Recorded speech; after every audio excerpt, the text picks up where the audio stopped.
All right. Good evening. Hi, I'm Sharona. This is the Zone Blitz. This is the weekly webcast, videocast produced by NFL Female.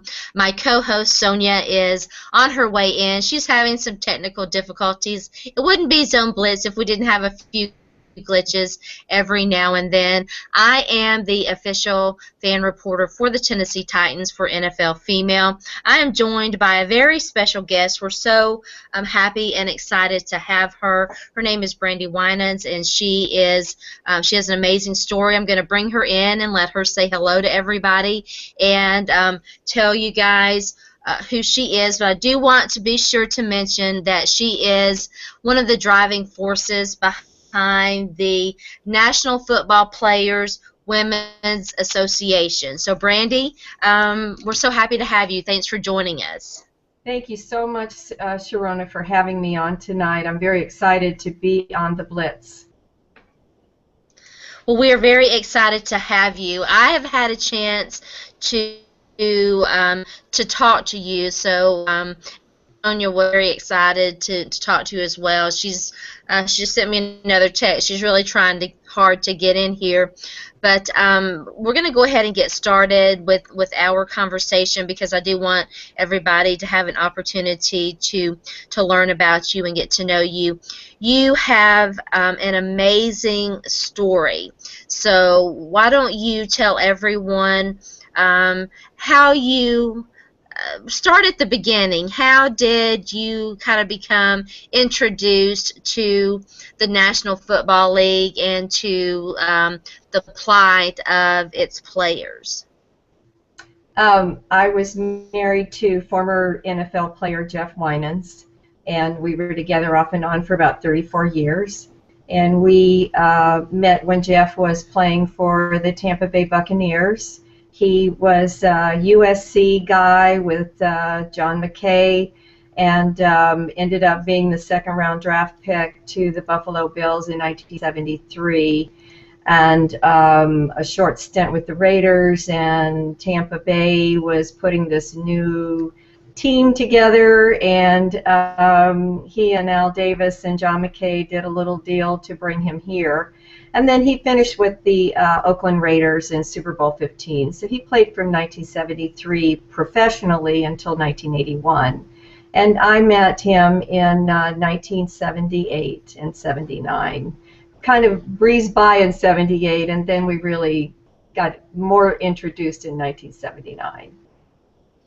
He played for about 7 years, but to me, the story of how you guys met is it's an amazing love story. I can't hear it enough. Tell everyone how you guys met and how you became introduced to him. Well, he used to kind of swing around in his 1976 white Cadillac at an apartment building that I lived in Clearwater called the Breakers. And I had come here originally back from California, opening up a boutique in the Clearwater Mall, and then was going through a divorce myself, as was Jeff, and got into doing talk radio with WPLP here in the Tampa Bay area. And I befriended a gal at the complex who became my roommate, and during that time, she used to encourage me to go to this place called Molly McGuire's on US 19 in Clearwater, which is no longer there, by the way.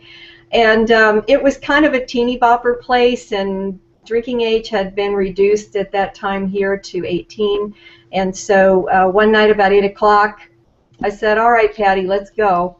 She said, "Go where?" I said, "Let's go to Molly McGuire's." She says, "But nothing starts until 10 o'clock.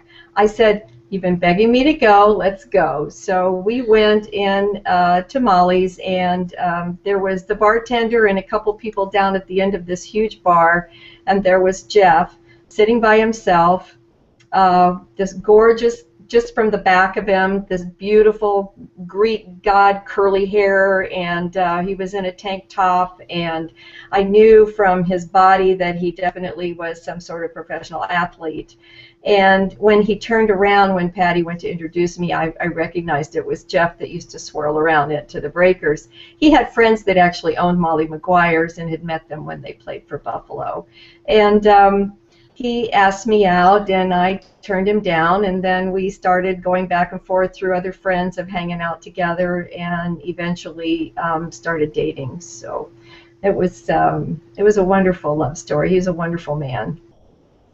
How long did he play? You guys met and became a couple.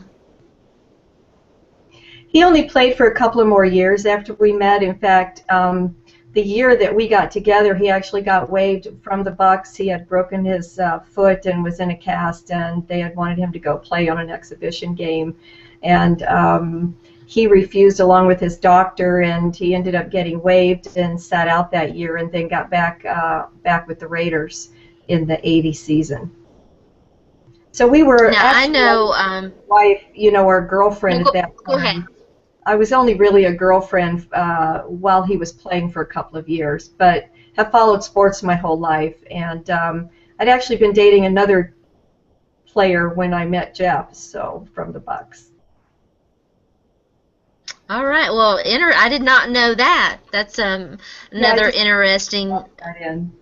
Well, my brother worked for CBS, and I was in the media a lot, and used to work on the sidelines doing Vidifont and anything I could do to take photographs because I love photography. So my brother with CBS would kind of help me get on the sidelines, and I had cool. So I knew a lot of the. Yeah. Well, I know what kind of what's to come, but for some people not familiar with the fight that you and Jeff went through, let me just give them, I'm going to let you talk about it obviously, but you and Jeff went through a very long, grueling fight after his playing days were over to obtain benefits for him. So, and we're going to talk about that in a lot more detail, but I wanted our audience to know that and to know where we're headed, because I do want to ask you a little bit. You were with him toward the end of his NFL career. At what point do you recall seeing a change in him and realizing that his playing days were possibly going to affect him? That's an interesting question, Sharona, because in the beginning I was being more reflective on his physical injuries. He occasionally, even when we were dating, would get frustrated, would have anger management problems, but very quickly would go right back into being his old self. And that was something that didn't happen until years later. But because of his physical injuries that he had already sustained, a couple of them prior to us getting together, but had recovered. I just assumed that these were things, and when he got waived, he was also going through a lot of emotional turmoil on, where am I going to go next? I love the game. I want to continue to play.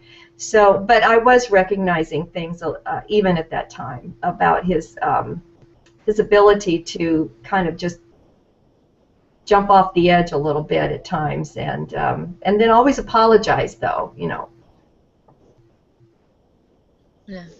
Well, and I know that that is, it's definitely difficult. It's not by any means an easy thing to, to lose your livelihood and to, to be kind of in a turmoil over what you're going to do next. Now, I know that initially when he began to seek benefits, it was for his physical injuries. Take us through that process and how difficult it was for you both. It was extremely difficult, and I think something that always hindered Jeff a little bit, because he always thought after so many years of playing, the NFL would take care of his, the NFL will always take care of our own. That was always his comments. And when he was physically disabled and released in his final venue with the Raiders in 1981, we applied for disability benefits with the NFL. And over a 3-year period, we were continually turned down to a point where we went to arbitration. Gene Upshaw, the board usually has 6 players and 6 members, 6 owners. And at that time, now they have a neutral position or an intermediator that also is the 7th person. But back then they didn't.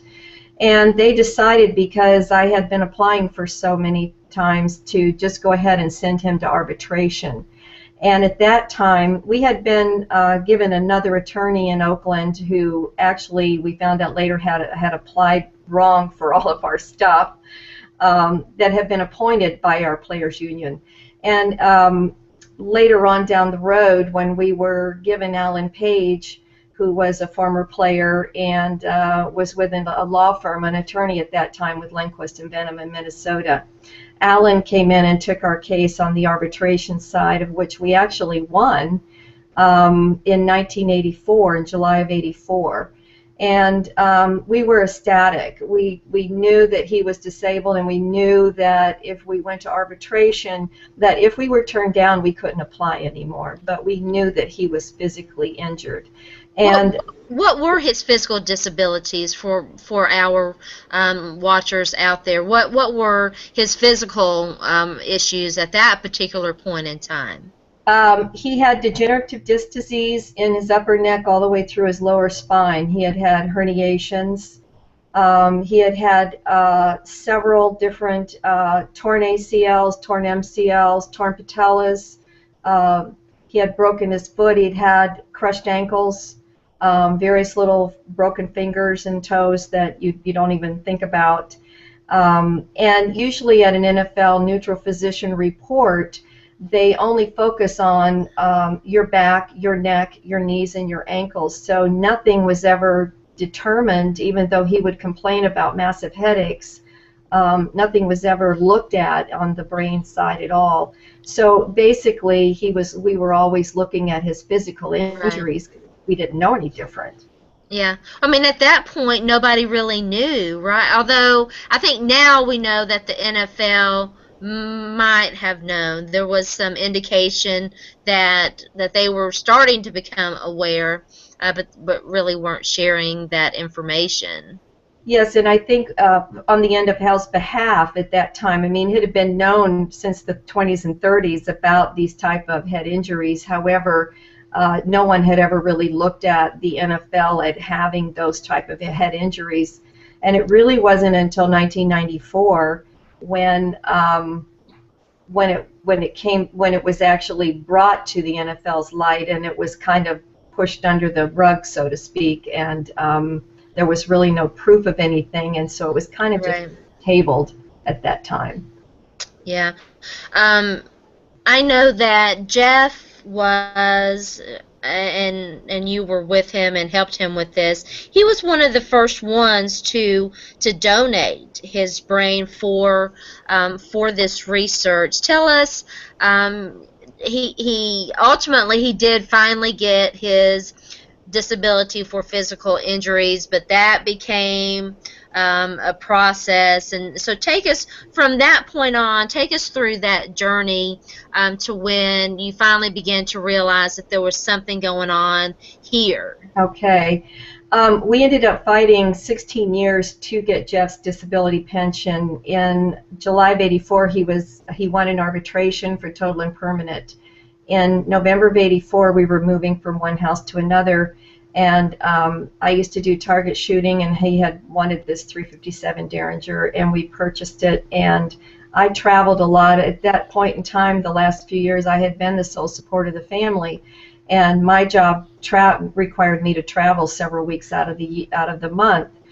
And I had left, and he had taken the gun and borrowed 2 shells from a friend of his and loaded it and put it in between the pair of jeans in the closet about 4 months before the accident, and completely forgot about it.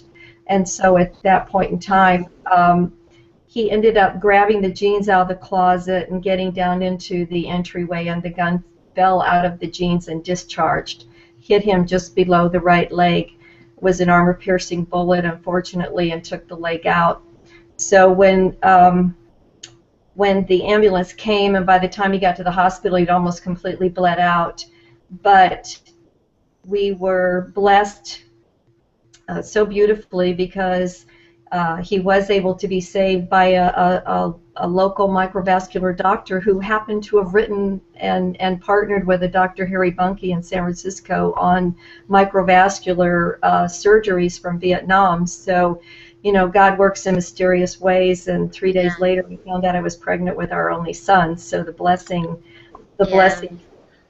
So we did fight a long time, and during those timelines, his depression, his anger management progressed, a lot of verbal abuse, and then recognizing those times when he would act out in those things. He would be so sorry for it. He would write me the most beautiful letters, and it was a very difficult time in our life because of all the emotional and physical trauma. And after we had won and we finally got degenerative disc because of the collective bargaining, we never did end up getting total and permanent fully, which I think is something Jeff never really got over. But we did get degenerative disc after the collective bargaining in 1995, and I just kept reapplying all the time. They pulled his pension within a year after the gunshot accident and said he was no longer disabled from football, but he was disabled from the gunshot accident. So we basically had to start all over, and at that point in time he had no more fight, and I became kind of the advocate at that time because I was really fighting not only for Jeff, but we didn't want this to happen to any other players and families. Right. And I was also fighting for the future of our family. Right. Now you had a son. Yes. And because we've had a conversation before, I know the impact that he had. But for our viewing audience out there, you were able to take a lot of the things that you were going through during this very difficult period and transition it into a lot of blessings. You're a motivational speaker. As we mentioned at the start of the broadcast, you paired up with other former NFL wives to form not just one, I don't think, but maybe two different groups to work on affecting change and getting better benefits for these former players. Am I right? Do I remember right? Yes, there are several groups and organizations that I've been involved with, and the NFL Retired Players Conference, the NFL Summits, Retired Players Summits. I've met several other wives. I met a young man in 2007 on an HBO Real Sports while I was watching television, a guy by the name of Chris Nowinski. And by that time, Jeff and I had separated and were getting divorced. And I watched him describe the signs and symptoms of concussions. He had just written a book called Head Games, which is why they were interviewing him. And I got this knot in my stomach, and I went, oh my God, that's Jeff, that's Jeff, that's Jeff, that's Jeff. And the Holy Spirit just really came over me really strong. And I said, God, if I'm supposed to get involved in this, I have to talk to this young man. I have to find out more. Because was that the demise of my marriage, or was it prescription drug addiction, behavior problems that I didn't understand? And I found him not through HBO Real Sports, but I found him on the internet. He had, Chris Nowinski had been a former football player at Harvard. And when he left Harvard, instead of becoming a football player in the professional level, he got involved with the WWE and became Chris Harvard. He had also suffered multiple concussions, and lived in Boston and got involved with Dr. Cantu at Boston University and Dr. Ann McKee and Dr. Robert Stern, and was trying to understand a little bit about his own symptoms. And we had a conference call. I Googled him, I found him. We had a conference call the next day, and that morning I'm watching Good Morning America, and I see Joe DeLamielleure, who played for the Buffalo Bills, and Mike Ditka, former Chicago Bears, and coach, and they were talking about the hearings, the congressional hearings, and this was May of 2007. And they were also talking about the number of players who had been turned down for disability pensions. And I just said, I have to go to Washington. So when I talked to Chris later that day, he said, you need to come up to Washington. I said, Chris, people don't understand what the families go through when the helmets and the shoulder pads come off, and how devastating, and the things that we're going through, because most of the wives are here to protect our men. We want to continue to keep the integrity and the honor that they have when they walk out the door. But behind closed doors, our world is falling apart. And I went to the congressional hearings, I gave written testimony, and a few days later I got a call from Jill Leibowitz, from HBO Real Sports, and said, do you have any other wives that might want to do an HBO Real Sport interview? We would like to learn more about what you guys are talking about. And that's how it all kind of got started from that point on, of really strengthening my advocacy to help.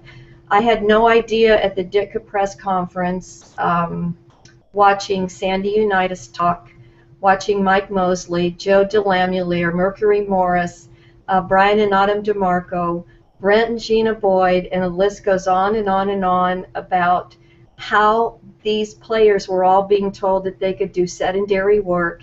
They were being turned down for disability. And I vowed then that together we are one. And Brent Boyd used to say, delay, deny, and hope you die.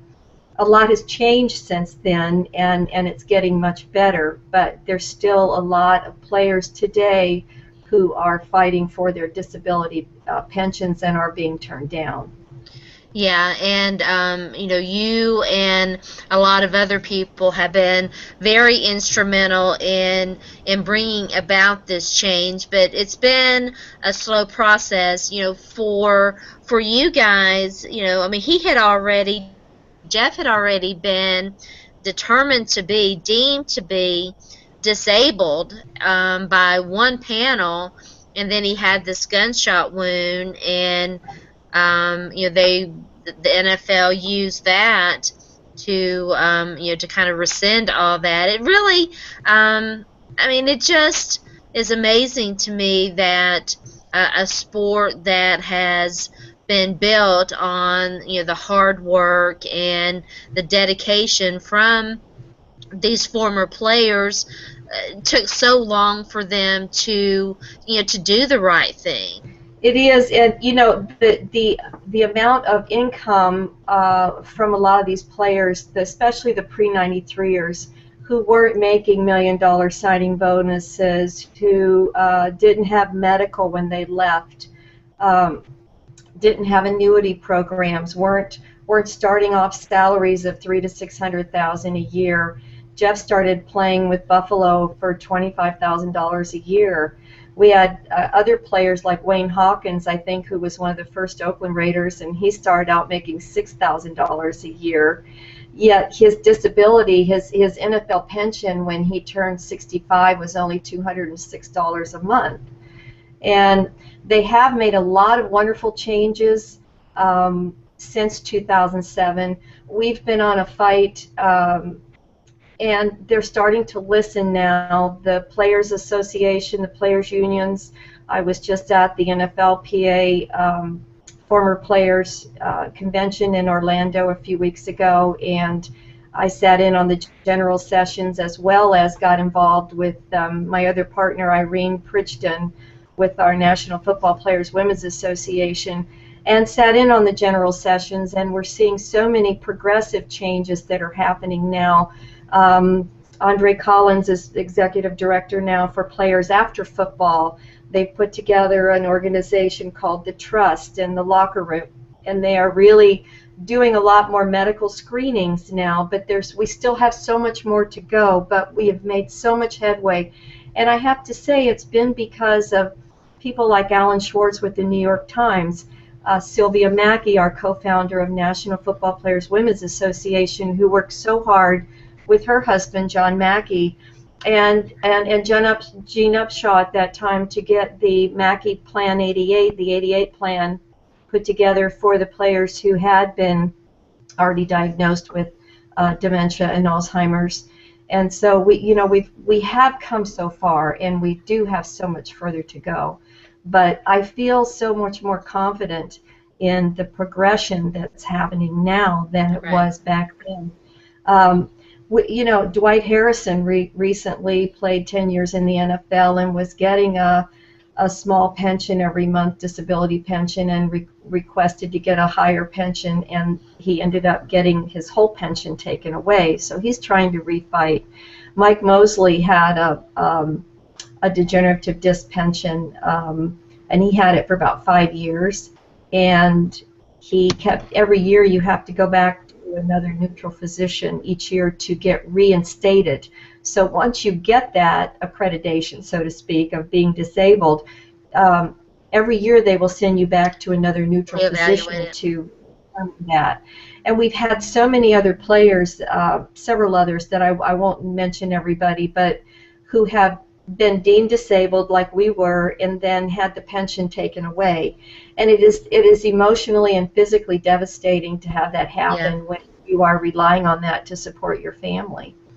But I'm very more objective now and excited on some of the things that are happening, and I just hope what they're saying they're implementing now will. I know they had a whole day this last at the convention in Orlando just for medical screenings, and many more companies like Dr. Daniel Amen in Newport Beach, California, and he's got several other facilities now across the country, the Venati Institute.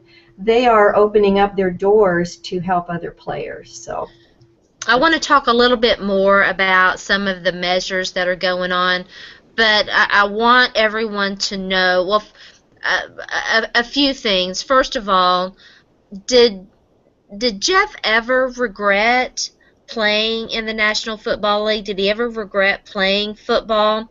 And then tell everyone your story didn't end with the separation and the divorce. Your beautiful love story did continue, and tell everybody about that.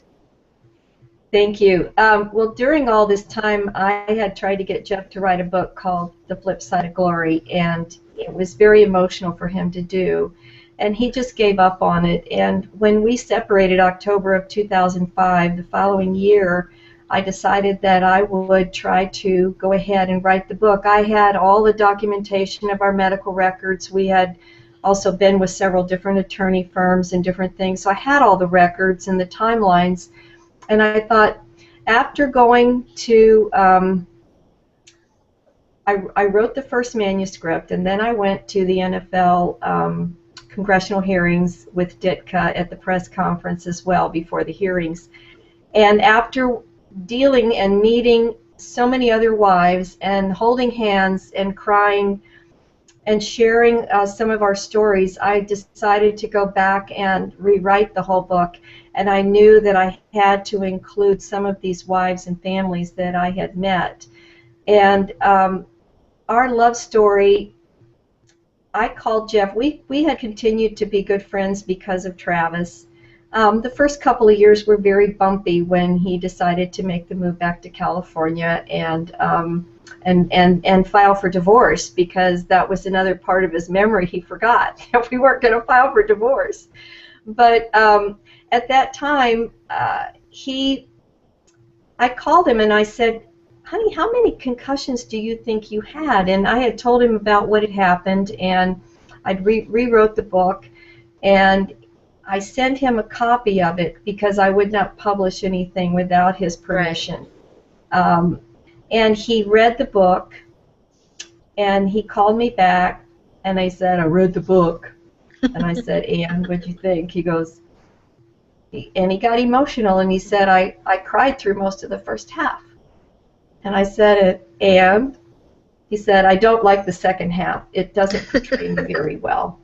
And I said, well, I tell you what, you make any changes you want, because this is your book too, and we'll adapt. So he sent me back the manuscript, and pretty much it crossed out the whole half of the book. And I rewrote it. I sent it back to him. He called again. I said, what did you think? He said, I still cried through the first half of the book. And I said, and? He said, there's still a few chapters I'm not happy about. But he said, in reading it this time, I understand what you're trying to do, what you're trying to show, and how I have progressively diminished in my behavior patterns and how they've escalated. And then he got very emotional, and he said, and if it'll help one family, just one, he said, then let's do it. Let's publish it. And throughout the next few years, we just continued to get closer and closer. I became a sponge on anything I could learn about concussions. I got very involved with the Sports Legacy Institute. The following year, Chris Nowinski put that together and co-founded it with Dr. Robert Cantu out of Boston U. And we got back together a year and a half before he passed away. He passed away December of 2012. And I'm so blessed and so thankful. He got into rehab for a little bit. He found his spirit, which I think really was the clincher, because I couldn't have written anything or anything that I do now without God's anointing and blessing and words. But I'm so thankful that we had that wonderful timeline together, and he was making the move back here, and God decided he wanted another angel. And it was very hard on our son. It's been hard. In this past January, we got our results. We were able to get his brain up to Boston U. And I've gone on the Sports Legacy's Family Advisory Board to be able to reach out to other families and wives as well. And we did find out that he did have chronic traumatic encephalopathy, the CTE. And he had a disease that Dr. McKee and Dr. Stern had not seen before, which was called an archophilic grain disease. And that's usually not found in brains. And both of these you can't do until autopsy, until death. They can't be completely confirmed until then. But the other one, the AGD, they had not been able to diagnose until players or families, really. Jeff was the first player that had ever been diagnosed with it. But it fell more under the Alzheimer's category for 70-plus age range. So we were very blessed that we were able to get that information up there, and we're having more and more players come in and be donors. Jeff was in his confirmation of on the CTE side was what they call the stage 2, which was moderate CTE, which was Junior Sal. Some of the other players that have committed suicide, they were in that range. And then when you look at John Mackey and Ralph Wenzel, Dr. Eleanor Perfetto's husband, who they were, Ralph and John were actually in the same facility for a while. They were in the severe stage 3 and 4. But the other side was that we had some answers. We are now being able to have some closure. And our son got engaged recently, so we're having a new daughter-in-law this year. So, and that is so great. Thank you. My work is to continue for this advocacy for the pre-93 or disability, and to educate now through our National Football Players Women's Association and Sports Legacy, to continue to educate not only families who have been going through emotional trauma with their former players, and I've in my book now, I've even received letters recently from a gal out of Washington whose husband was a former NHL player, and it's just amazing to me when someone says, "Can I email you? Can I talk to you?" and I get them on the phone, and they just say, like I hear every time I talk to a new wife or girlfriend, "You're telling my story. Mm-hmm. You're telling my story." Yeah. And I can't tell you how, on one side, I feel for the family, but how rewarding that I've been able to, and me and the man upstairs really, be involved with some of these organizations and be able to tell my story. I'm writing the sequel now, The Flip Side of Glory, the final chapter, coming full circle, which will be out August of 2014. I was trying to get it out December of last year, but last year was a very transitional time for us in our family, and it just I wasn't getting the anointing to finish it. I'm so thankful now I can do the nice updates on the positive things that are happening, and hopefully we will have some sort of transition in the NFL settlement as well, and Right. get some of these other players who desperately need their medical attention. Did Jeff ever regret playing football? Never. The only thing he regretted was the day when he felt that the NFL was not going to take care of him. But as far as his love for the game, Jeff, when we did a celebration of life last April in California, I had some of his old coaches come and speak, and a couple teammates, and every one of his teammates and friends and classmates from school and coaches, they said, Jeff was a natural born athlete. Jeff was born to play football. He was also an All-American in basketball, football, and track. But anything he did athletically, tennis, golf, just about jogging, running. For a lineman, he was 6'6", and when he was in his prime with Matuzak, they were like 290 pounds, and they were solid. Now he's probably on the smaller side in some of our linemen, but he never regretted it. And every player that I've ever interviewed or been with, I'm very involved here in the local NFLPA former players chapter here in Tampa. They would all suit up again because they love the game. There's Right. never been regrets that way. Now you're involved in a lot of things. You've got this new book coming out. You're a motivational speaker. How do you find the time to do everything that you do? Um, Probably with a day timer and a lot of organization, and some days I'm not very organized at all. And my faith keeps me going, and asking for the anointing for help. But it's very difficult for me to say no when I see somebody in need, and that's probably my biggest demise on one side. But on the other side, um, I found that by taking the time and listening to other people's situations, that boy, does it help restore my own faith and my own self-worth, and knowing that I'm on the right track to be able to be here for other families and other wives, and Sports Legacy is doing a lot of education. I just came back from there in Washington, D.C. We did the Tom McHale Memorial Dinner with Lisa McHale. And we did more advanced concussion training with Dr. Stern and Dr. Cantu, and Dr. Ann McKee is just, she is, talk about somebody who never sleeps. And this woman, I don't know how she does everything she does, but she is just, she's another angel in this adventure, and she's amazing, and her research between her and those guys are just, it's ongoing. And Dr. Benedict Amalu too, I have to give him a lot of credit. He was actually the one who discovered chronic traumatic encephalopathy. He did the autopsy on Mike Webster, and he actually named it chronic traumatic encephalopathy. So there's so many other now there's so many other physicians and organizations coming forward. To be able to have other entities throughout the United States is wonderful. You also have an audio CD series called The Stepping Stones of Life. How did you become involved in that? How did that come about?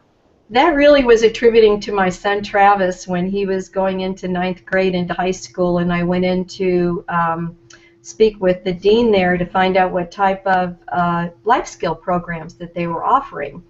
Um, and they said they didn't have any, that they were a college preparatory school and they were basically just focusing on the core academics. And I had also recently had gotten involved with the Department of Juvenile Justice, and I was going out and speaking pro bono for the Juvenile Detention Center, which is usually where they keep boys and girls 14 to 18. Actually, they had some as young as 10, but they would keep them there for 7 to 21 days and until they're getting processed and going before the judge. And I got so interested in them, and I would find out, well, what do you want to be? How do you plan to get there? And I wrote this curriculum called The Wannabes. What do you want to be and how do you plan to get there? And it helps them develop their unique gifts and talents and passions. We all have special, unique gifts and talents, and sometimes we just fulfill those as a hobby because we're trying to survive in the world and we're doing a different profession. And sometimes we can take those personal passions and gifts and turn them into a career. And so those were the focal points of what the Wannabes were, and then helping them put together a resume and learn how to do a open a checking account, and how to work an organizer day timer, trying to just get, even how to turn on a washer and dryer, how to boil water, how to boil an egg. These are little things that we took for granted with our kids, and I know when my son went to his first year of college, at least I felt he was more educated in those areas. And so that's how it all started, writing. And I ended up doing the audio CD called The Stepping Stones of Life. That one is faith-based, but it was geared towards teens 14 to 18. But I've had adults listen to it too. I think anytime, part of it's a testimony about my own life growing up, because I had been a troubled teen as well. But it's just another gift that God has given me to be able to talk about and do, and I'm so blessed in those areas to. I think if I hadn't have gone through everything I've gone through in my life, I couldn't be sitting here with you tonight, and I couldn't be telling others and being a testimony to give hope to other people, and that's my blessing. What do you tell when you're contacted by these wives and girlfriends of professional athletes who are struggling with the same things that you struggled with Jeff? What do you tell them? What advice do you give to them? First, I listen, because I want to hear their story. I want to understand where they're coming from, because each one of us will have a little bit of a unique story. We'll have similar things that have happened. That's such an underrated thing. Having someone to listen to you talk about things like this is so underrated. I love that you said that. Thank you. If you can't listen, we listen. I wrote an article once, it's called Listen to Be Heard, because without listening, sometimes we have the inkling, and it's just human behavior, to be able to want to get your side told so quickly that you're already thinking while the other person is talking about what you're going to say next, and half the time you really haven't listened to what they actually said. And I think being able to let anybody who is going through any trials and tribulations of their life and turmoil, to say, hey, let's just let you vent, let's just listen. And then at that point, make some decisions on what type of help maybe they have already gotten. Maybe if they're going through a specific program, maybe they should think about an intervention, a family intervention. So then once you listen and understand where they're coming from, then you can have a better feel for which way to direct somebody to go. And I work a lot with other professionals as well. So, my major was psychology and communications, but there's a lot of other people out there that I feel I can direct them to get them the proper help that particular individual or family needs. Yeah, I think that that's so important. Just to let someone tell their story and to to get a complete understanding of their situation. So often we think that we know and we want to we want to impart this knowledge um, but half the battle is listening and letting someone just get it out, and it's so important. I think listening is unfortunately becoming a lost art, and it makes me happy to hear you say that and to hear you talk about that. The hour always goes by so fast, but before we say goodnight, I want you to come back in and tell everybody. Obviously, your name is up there, so they know what your name is. But tell them all the wonderful organizations that you're involved in, and some of the new and exciting things that you're working on. The book, I know, and there's some other things too. Thank you.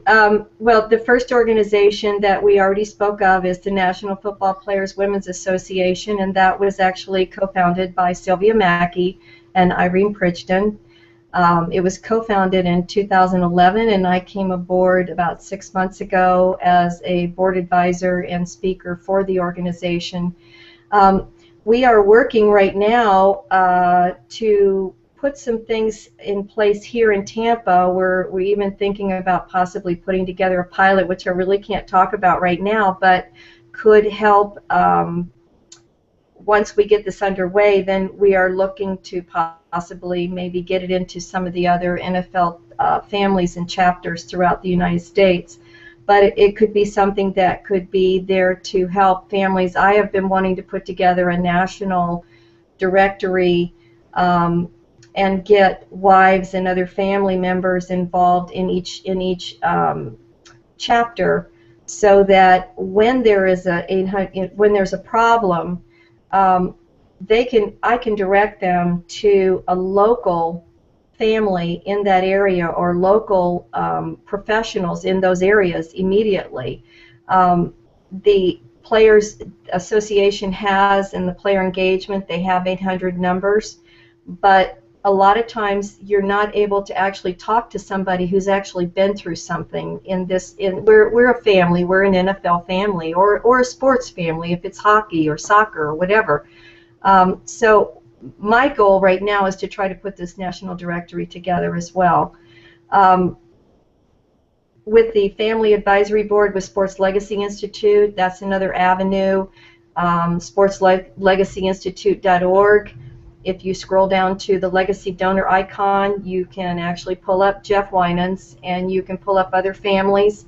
It's interesting to see that with the concussion side and repetitive hits to the head, because it's not always a concussion, that you'll be able to see young people as young as 18 years old who have passed away from this epidemic now, and college, hockey, professional football players.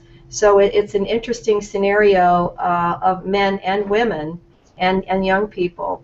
I'm also on the Department of Juvenile Justice Steering Committee here, and on their advisory board for the state, the Circuit 6 for my Pinellas County area, and I go into residential prisons, and also we help to put together and teach my unique life skill programs in those organizations as well.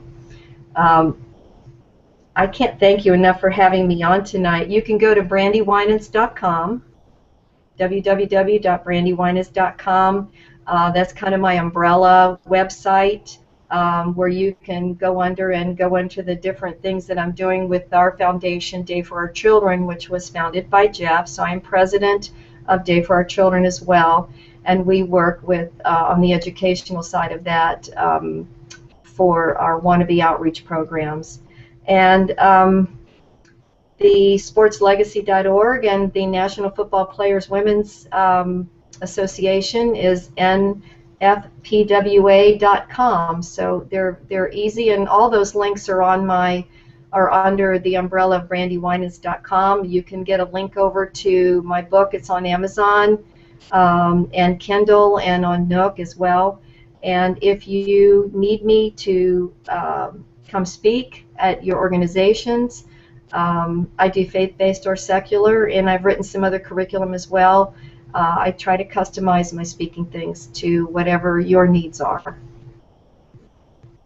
Well, we really appreciate you coming on to talk to us.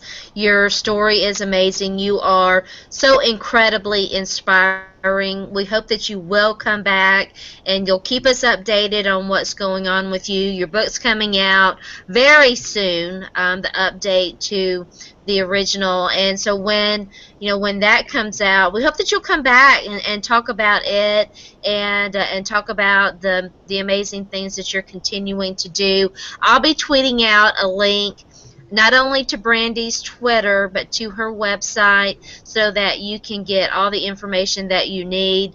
And thanks again. I cannot thank you enough for coming on and talking to us. I love talking to you. It's always an incredible experience. The hour always goes by fast. My girl Sonja wanted me to tell everyone she is so sorry. She was having technical difficulties. Google was being very temperamental and not letting her on tonight, but she did get a chance to watch, and she is amazed at Brandi as well. We will be back next Tuesday night with another edition of the Zone Blitz every Tuesday night, 9 p.m. Eastern Standard Time. Thank you for joining us. I'm Sharona, by the way. You can follow me on Twitter at Sports by Sharona, and you can find my comings and goings on my website at sportsbysharona.com. Have a very great evening, and we will see you next week. Thank you, and tell Sonja hi, and I'm sorry I missed her. I will definitely do that.